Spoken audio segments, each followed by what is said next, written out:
কুড়িগ্রামের ফুলবাড়িতে ফুলশয্যার রাতেই স্বামীর মৃত্যু।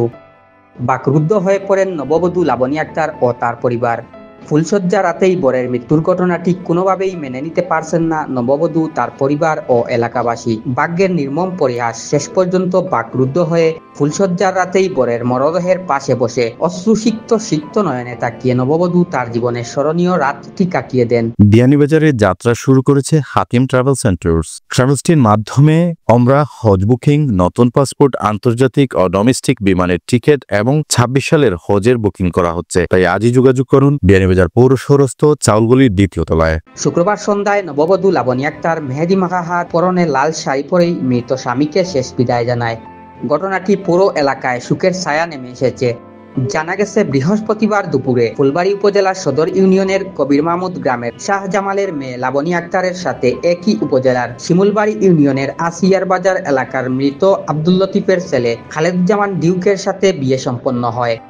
বিয়ে অনুষ্ঠানে দুই পরিবারের আত্মীয় স্বজনের মধ্যে আপ্যায়ন সহ নানা আনন্দ ও উৎসব চলছিল।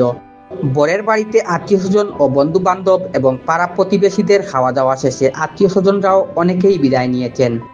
ওই দিন রাত ১২টার দিকে নববধূ মেহেদি মাখা হাত, পরনে লাল শাড়ি পরিয়ে বাসর রাতে বিছানায় বসে বরের জন্য অপেক্ষা করছিল। রব খালেকুজ্জামান ডিউক বাড়িতে আত্মীয় স্বজনদের সঙ্গে কথা শেষে রাত ১২টার দিকে বাসর ঘরে প্রবেশ করে নববধূর কাছে এক গ্লাস পানি চায় এবং এরপর হঠাৎ মেঝেতে পড়ে যায়। পরে নববধূর আত্মচিৎকারে বাড়ির লোকজন এসে বর ডিউককে ডাকাডাকি করেও কোনো সাড়া মেলেনি তার। হতবাক হয়ে যায় বাড়ির লোকজন। দ্রুত পার্শ্ববর্তী গ্রাম্য ডাক্তার নিয়ে আসলে সে হৃদরোগে আক্রান্ত হয়ে মারা গেছে বলে জানান। নববধূর চাচা সাবেক ইউপি সদস্য শাহ আলম জানান, জামাই খালেকুজ্জামান, আমার বাতিজির সাথে বিয়ে সম্পন্ন হয়েছে। কে জানতো বিয়ের রাতেই আমার জামাইয়ের মৃত্যু হবে। অল্প বয়সে আমার বাতিজি বিধবা হলো। বিষয়টি খুবই দুঃখজনক ও বেদনাদায়ক। সবই নিয়তির খেলা।